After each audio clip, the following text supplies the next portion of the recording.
hey, do you know what artists like? They like art, and you could go and buy art from my website. It seems weird, but they might like it, and I'm supposed to promote my own work, so that's what I'm doing now. So anyway, colinmullen.com, go and get some art. On to the actual video. Hey everybody, so this is not my normal crowd that, watches this stuff. Normally I'm talking to artists, and if you are an artist, go ahead and subscribe. I don't know why you're watching this video, you already know what you want. But let's assume that you're not an artist and you're trying to get something nice for your artist friends, but you don't know what to get. They're like, oh, I don't really need anything for Christmas. No, you're getting them something, and here's how you do it. First off, you need to know what kind of artist they are. And I'm going to give you express examples here in just a second, but knowing if they're doing watercolor or clay or pencil and paper, that sort of thing is important. Just ask to see their work. They're going to be happy about that right off the bat. And then when they show it to you and you're not sure if it's oil or acrylic or whatever, just be like, is that acrylic? And they'll be like, no, it's oil. And then you'll know. So there you go. And plus, your artist friend gets you to be interested in their art, and trust me, that is huge, and that makes most artists feel good. Some artists are kind of closeted and don't want to show off their stuff. In that case, you need to just kind of figure it out. If you know what kind of tools they already use, for instance, you get a look in their toolbox, or you buy them their paints or whatever, buy them more of that.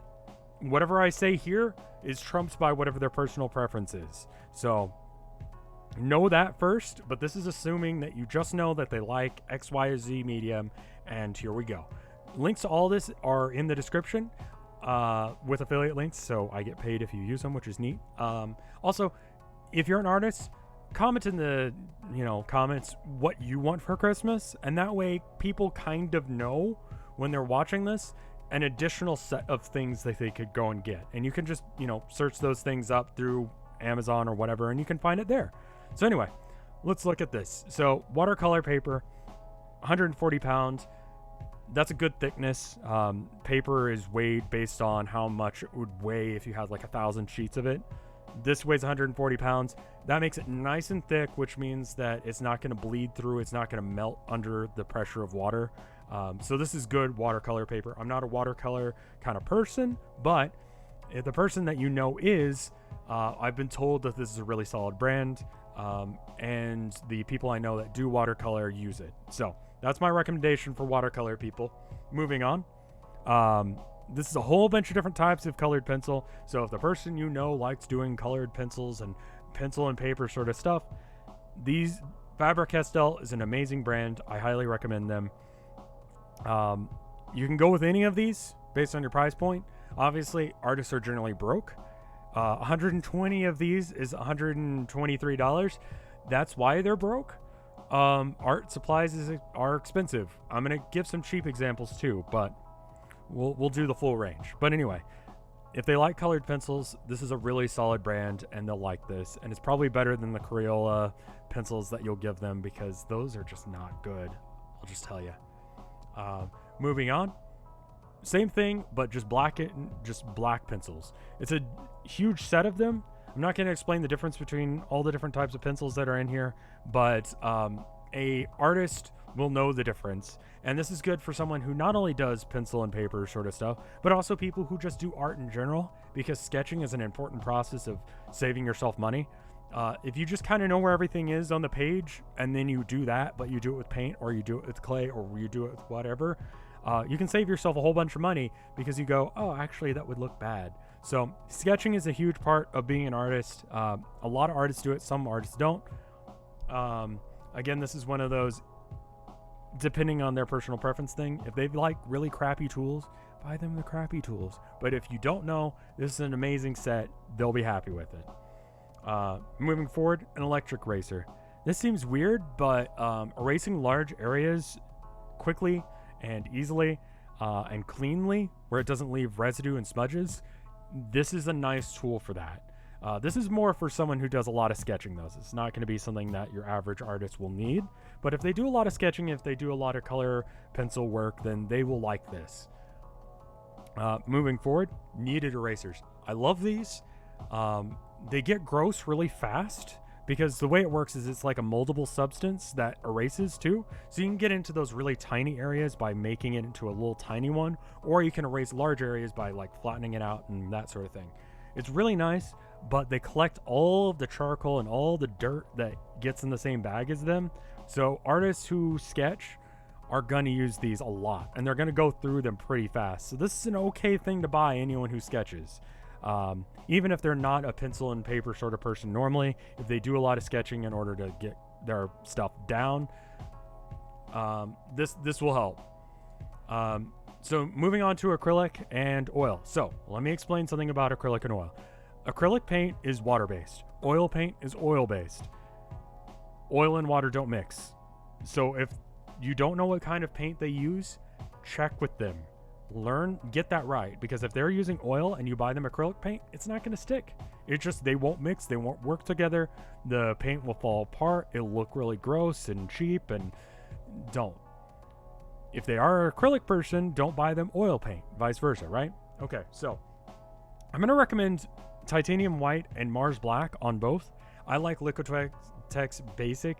It's a cheap paint and it does the job well enough. And if you need to cover a wide area, the cheaper paint is the way to go. Because you don't really need to use the expensive paint on white, in my opinion, unless if you're doing a lot of mixing. But it's a personal preference thing. I'm an acrylic painter, for those of you that don't, normally watch my stuff. But this is a good brand. This is a good type of paint, and it should be sufficient. And you don't have to worry about stuff like, oh, well, what color do they use? Because if they're using a lot of bright colors, maybe you should buy that instead. If you know what kind of palette they use, do that. But the thing is that red is not one color. There's crimson, there's cadmium red medium, light. There's a whole bunch of different types of reds and blues and greens, and white and black are pretty standard. There are other types of whites and blacks, but these are the ones that pretty much every artist will use. So this is the equivalent for acrylic painters. Here it is in Mars black. And then here's a set of just paint. If you get all of the paint, then you'll definitely get the right color paint. This is actually pretty cheap at $24 or so.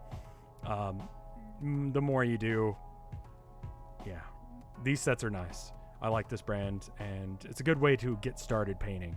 If the person is like, yeah, I want to get started, but it's expensive. It is. All things added up. And then here's the equivalent for oil painters. Windsor Newton is a really solid brand when it comes to oil paint. Again, make sure you know if they're an oil painter or an acrylic painter. Just ask them, like I said, hey, is that acrylic or is that oil?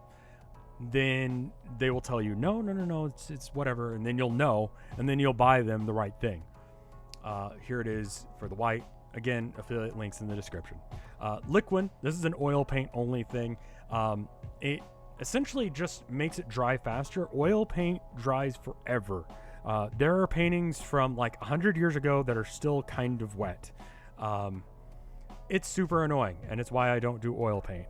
But it speeds up the drying time, and additionally, if you mix liquid with, paint, it doesn't really have a color of in itself, but it will take on some of the color of the original thing. So you can kind of extend how much paint you have by using this.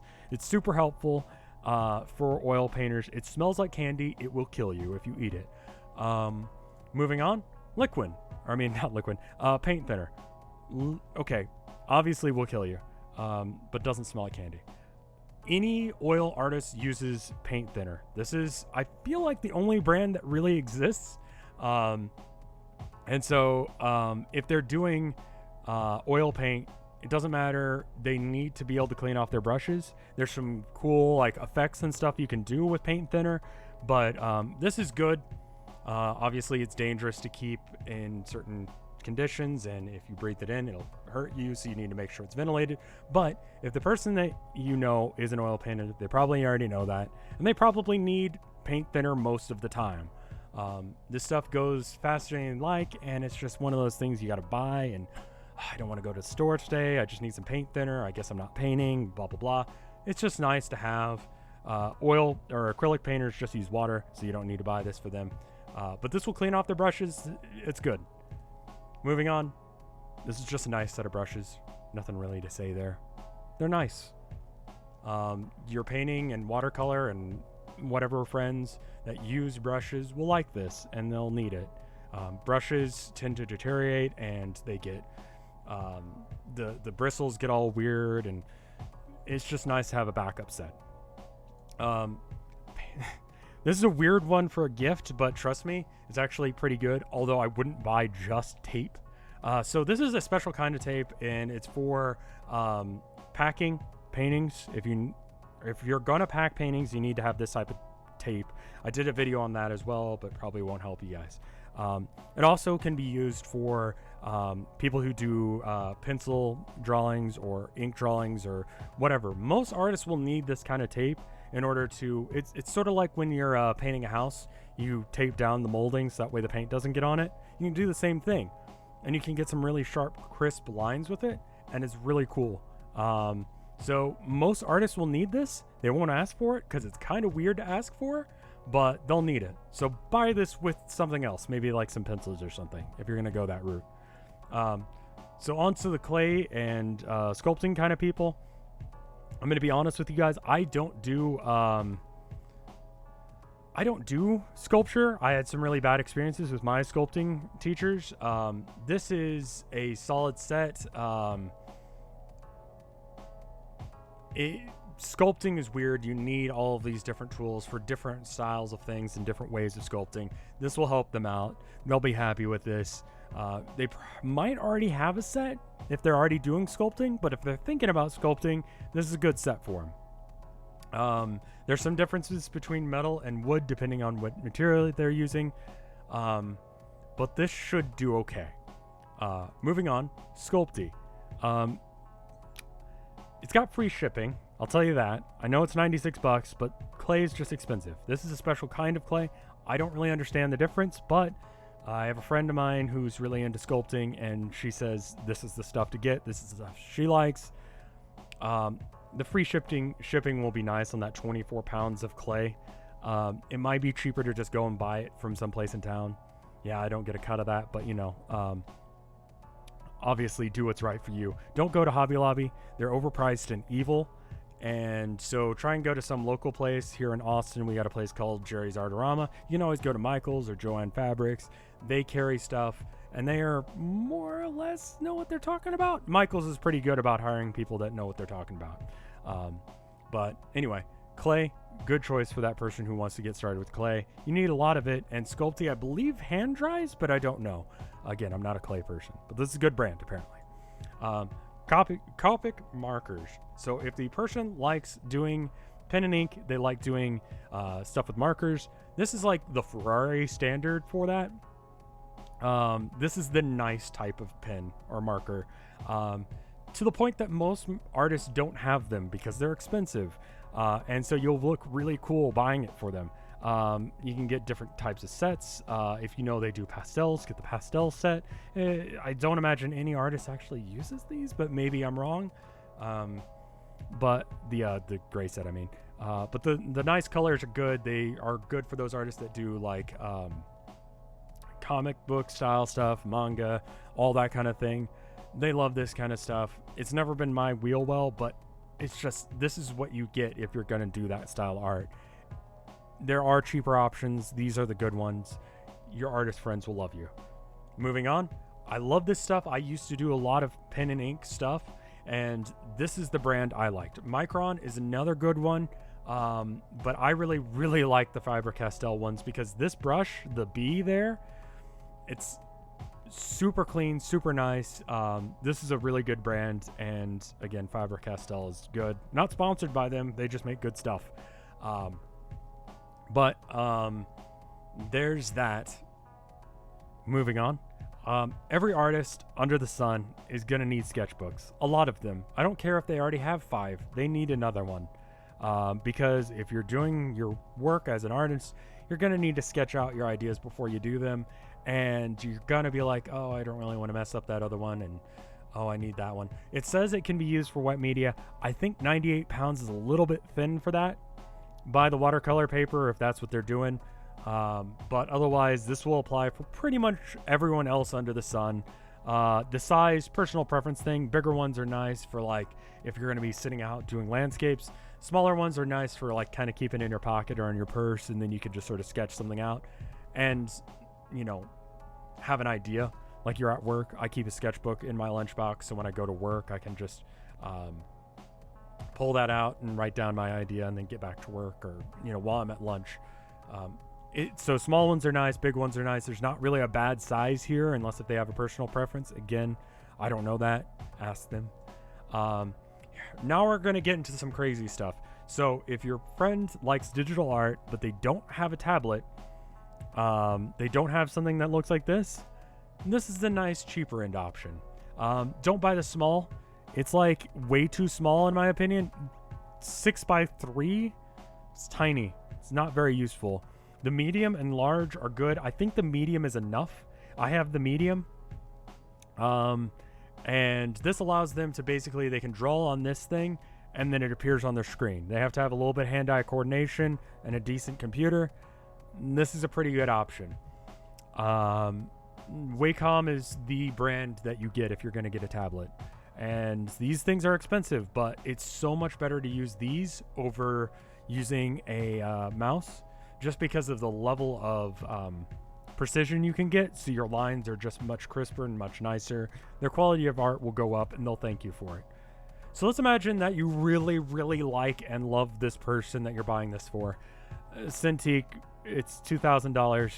It's the same thing as the thing I was just explaining, but it has a 4K screen on it. So that way, instead of having to have hand-eye coordination, they can just draw directly onto it. It's amazing. It's also $2,000. You have to really like this person and make for dang sure they don't already have a tablet that's like this, and make sure they like digital art, because if they don't like digital art, I don't know about you, I'm not made of money. $2,000 is a lot for me. But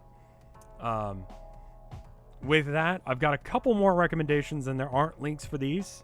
But at the end of this video, I'm going to link off to another video I made recommending books. Obviously, any book that is of the artist that they like, that's a good choice. You can find those at secondhand shops sometimes, so figure out what influences they've got. Buy them a book for that. Additionally, I'll have at the end of this a video that I like of books that I really liked, a list of 4, and there are links to that in the description of that video, so that's a solid choice. And here's a little bit of out there one, and I can't give you a link for it, but especially if the artist likes to pamper themselves and likes to take care of themselves, artists are generally like, they have bad posture when they're doing stuff sometimes. A massage is not a bad choice. Like, they're going to have a really messed up back, and they're going to be hunched over their work a lot of the time, working away for hours and hours, and it's not good for your back.